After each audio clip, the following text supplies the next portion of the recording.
वजीर और प्रभारी कुणाल, क्या कर रहे हैं तुम लोग? राजकुमार सिद्धार्थ को मरवाने का प्लान बना रहे हो? हद हो गई। सैनिकों को भी गुप्त आदेश दे दिए? क्यों? आखिर क्यों इतनी नफरत है तुम्हें? इधर राजगुरु ने बड़ी रानी सुजाता के पास जाकर कहा, रानी सुजाता, आपका पुत्र राज्य से वंचित रह गया है। आप जिसे अपना पुत्र समझती हैं वह है आपका नहीं बल्कि वजीर का लड़का है। आपका बेटा तो कारागार में बंद है।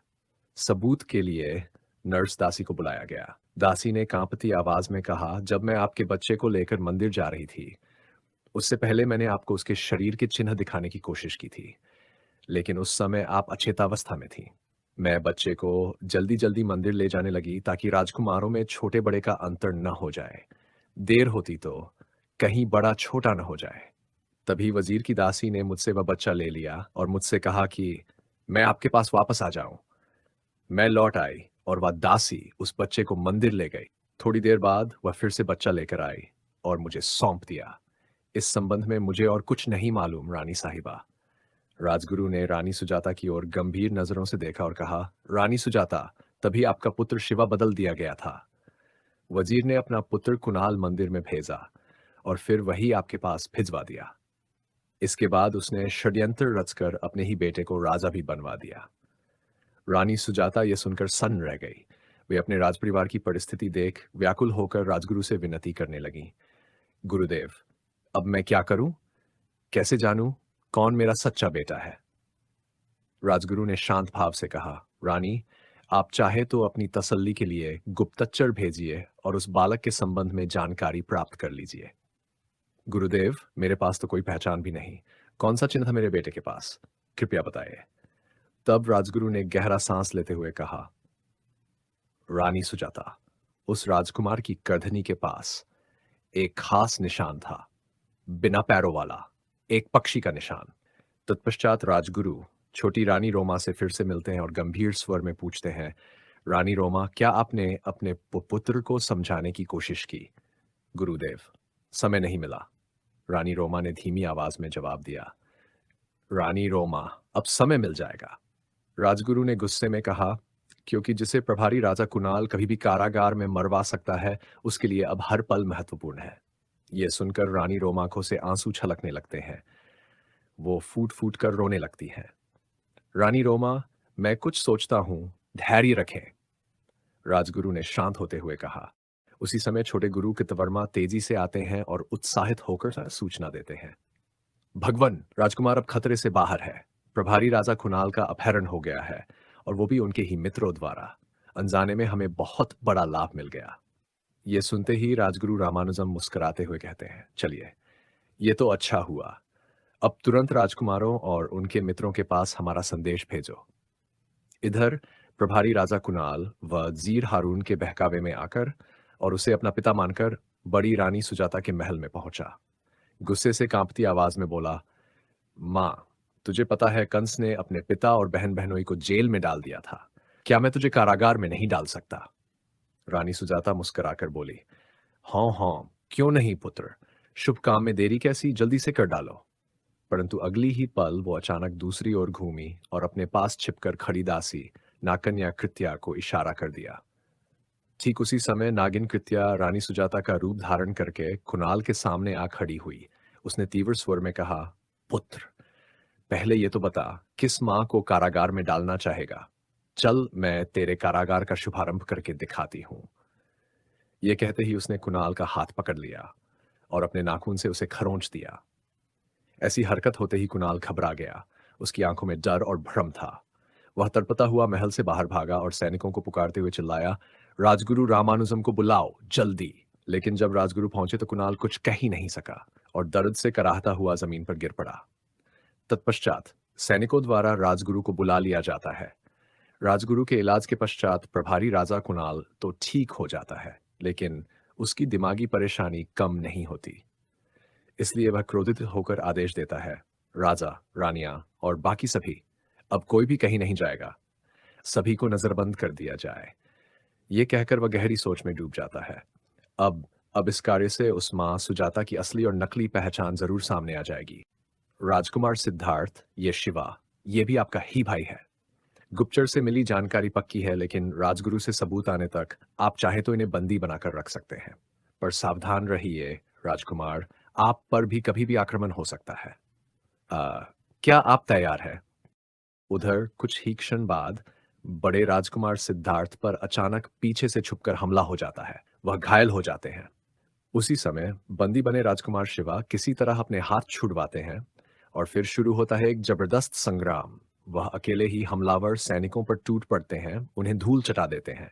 सारे सैनिक भाग खड़े होते हैं और फिर जैसे कुछ हुआ ही नहीं, राजकुमार शिवा खुद ही अपने हाथ दोबारा बंधवा लेते हैं। ऐसा लगता है मानो सब कुछ एक पल में बदल गया हो। उधर सिद्धार्थ का इलाज चल रहा होता है। तभी राजगुरु वहां आते हैं और जोर से कहते हैं, रुको, आप सब नहीं जानते कि ये दोनों, ये सिद्धार्थ और शिवा, ये राजकुमार हैं। सब सब चौंक जाते हैं। राजगुरु आगे बोलते हैं, हाँ, प्रभारी राजा कुणाल नहीं, ये तो वजीर द्वारा बदले गए राजकुमार हैं। भीड़ में सन्नाटा छा जाता है। राजगुरु की आवाज और तेज होती है, अब समझो, अगर ये सच है तो हमारे असली राजा और रानी वो भी खतरे में है। सभी लोग एक दूसरे को देखने लगते हैं, जैसे किसी बड़े रहस्य से पर्दा उठ गया हो। उधर प्रभारी राजा कुणाल के दरबार में शिवा और सिद्धार्थ के अपहरण को लेकर घमासान मचा हुआ था। कुछ लोग गरजते हुए बोले, लोगों की मांगें पूरी की जाएं, अब बहुत हो गया। लेकिन प्रभारी राजा कुणाल तमतमाते हुए बोले, ये तो मेरी तौहीन है। फिर कोई बोला, राजकुमार सिद्धार्थ और शिवा को उन दरिंदों से हर हाल में छुड़ाना ही होगा, चाहे इसके लिए हमें अपनी जान ही क्यों न देनी पड़े। राजा कुणाल ने गंभीर स्वर में कहा, मैं समझता हूं आपकी भावना, पर मैं सिर्फ इतना कह सकता हूं, जल्द ही सख्त कार्यवाही होगी। उधर राजकुमारों तथा उनके मित्रों के पास अचानक एक गुप्तचर पहुंचता है। राजकुमारों के मित्र तुरंत सतर्क हो जाते हैं और बिना समय गंवाए उसे पढ़ लेते हैं। पर तभी वह गुप्तचर घबराकर बोल उठता है, ठहरिए, मुझे बड़ी रानी सुजाता ने भेजा है। और वह जल्दी से अपनी जेब से एक चिट्ठी निकालकर दिखाता है। सभी अचंभे में पड़ जाते हैं। क्या सच में रानी ने भेजा है? गुप्तचर आगे बढ़ता है, ध्यानपूर्वक दोनों राजकुमारों के शरीर पर विशेष चिन्हों का निरीक्षण करता है और बिना कोई और बात किए चुपचाप वापस लौट जाता है। सब लोग एक दूसरे की ओर देखने लगते हैं। यह क्या था? क्यों आया था वह? और अब आगे क्या होगा? इधर वजीर ने एकांत में पहुंचकर प्रभारी राजा कुणाल से कहा, बेटे कुणाल, मैंने तुम्हारे लिए बड़ी रानी सुजाता के कहने पर छोटी रानी रोमा को मारने के लिए कई बार प्रयास किए। एक बार तो रानी रोमा को सांप से डसवाने के लिए एक विषैला सांप तक छुड़वाया गया था, लेकिन किसी ने वहां आकर उसे मार डाला और बदले में यही बड़ी रानी सुजाता मेरे बच्चे तुझे पाल रही है। फिर एक बार छोटी रानी जहर का दोष मरा गया। राजा के खाने में जहर मिलाया गया और इसमें हाथ था इसी बड़ी रानी का। मुझे मजबूरी में उसका साथ देना पड़ा। तभी तो छोटी रानी रोमा को महल से बाहर निकाल दिया गया। जहां वो रह रही थी, वहां मैंने अपने ही आदमियों से आग लगवाई थी, बड़ी निर्दयता से। उस रात वहां कुछ बड़े राजघराने के मेहमान भी ठहरे हुए थे। राजा और रानी जैसे प्रतीत होते थे, वे सब वहीं सोए हुए थे और सब जलकर मर गए। ऐसे लगते थे जैसे कोई देवता हो। मैंने वहां किसी को नहीं छोड़ा, सबको मार डाला, लेकिन रोमा वहां नहीं मिली। न जाने कहां गायब हो गई वो। इन सारी बातों को वहीं छुपी इच्छाधारी कृत्या सुन लेती है। उसका चेहरा गुस्से से तमतमा उठता है। अब नहीं छोड़ूंगी मैं किसी को भी, एक एक करके सबको खत्म कर दूंगी। यहां मेरे माँ बाप को आग लगाकर मारने में इन सभी का हाथ है। तत्पश्चात इच्छाधारी कृत्या गुस्से से तिलमिला उठी। वह दासी का रूप धरकर सीधा राजा शीलध्वज और रानी शालिनी के कक्ष में जा पहुंची और देखते ही दोनों को अपने नाखूनों से खरोंच डाला। तभी हड़कंप मच गया। तुरंत राजवैद्य और राजगुरु को बुलाया गया, जिन्होंने न केवल राजा शीलवत्स को स्वस्थ कर दिया, बल्कि रानी शालिनी की गर्भधारण की बीमारी भी जड़ से ठीक कर दी। राजगुरु रामानुजम सोचते हैं, यहां कोई ऐसा प्राणी है जो सभी को मारना चाहता है, लेकिन क्यों? कौन है ये? इसमें किसी अपने ही राजपरिवार का हाथ जरूर है, हाथ जरूर है। पर कौन? अभी तक पकड़ा क्यों नहीं गया? क्या हम सबकी आंखों में धूल झोंकी जा रही है? इधर रानी सुजाता ने इच्छाधारी नागिन कृत्या को अपने पास बुलाकर गुस्से में फटकार लगाते हुए कहा, क्यों री, तूने मेरे ही पति को डस लिया? क्या यही तेरा धन्यवाद है मेरे सारे उपकारों का? कृत्या ने ठंडी सांस लेते हुए जवाब दिया, तुम्हारा सब कुछ भला करने में मुझसे अनजाने में एक काम गलत हो गया तो ऐसी भी क्या आफत आ पड़ी। भले के साथ कुछ बुरा भी तो हो सकता है ना। मैं जा रही हूं। फिर उसने पलटकर तीखे लहजे में कहा, मेरे माता पिता को वजीर द्वारा मरवाकर तुमने भी तो मेरे साथ कुछ कसर बाकी नहीं छोड़ी। अब क्या तुम्हें सब कुछ भूल गया है रानी सुजाता? रानी सुजाता थोड़ी शांत होते हुए बोली, जिसने तेरे मेरे दोनों के साथ गलत किया, अब तू उसी से बदला ले जिससे तेरे मेरे दोनों के बदले पूरे हो सकें। कृत्या ने सवाल किया। वजीर को तो मैं बाद में देख लूंगी, लेकिन पहले आप मेरी बहन को, जिसे आपने छोटी रानी के लिए इस्तेमाल किया और अब कारागार में बंद कर रखा है, उसे मुक्त कराओगी या नहीं? रानी सुजाता कुछ सोचकर बोली, तेरे इस काम को मैं जरूर कराऊंगी, मगर वो तो अपनी याददाश्त खो चुकी है। यह सुनकर इच्छाधारी कृत्या के चेहरे पर गुस्से की लहर दौड़ गई। वह मन ही मन प्रतिशोध की भावना से सोचने लगी। रानी सुजाता, ये सब तेरा ही तो किया धरा है, जो तूने अपने भले के लिए मेरी बहन को पागल बना दिया। लेकिन मैं तुझे भी देखूंगी। पहले अपने बाकी काम तो पूरे कर लूं, फिर तेरा भी हिसाब होगा। उधर वजीर हारून ने अपने बेटे प्रभारी राजा कुणाल से कहा, अब वो समय आ गया है जब इस पूरे परिवार को कारागार में डाल देना चाहिए।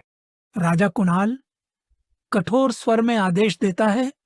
यहां हर व्यक्ति पर कड़ी नजर रखी जाए, खासकर स्त्री जाति पर। कोई भी गलती अब बर्दाश्त नहीं होगी। फिर वह अपने महल की ओर बढ़ जाता है। इच्छाधारी कृत्या सर्प का रूप लेकर प्रभारी राजा कुणाल को डस लेती है। कुणाल तड़पता है और घबराकर चिल्लाता है। राजगुरु और राजवैद्य को तुरंत बुलाया जाता है।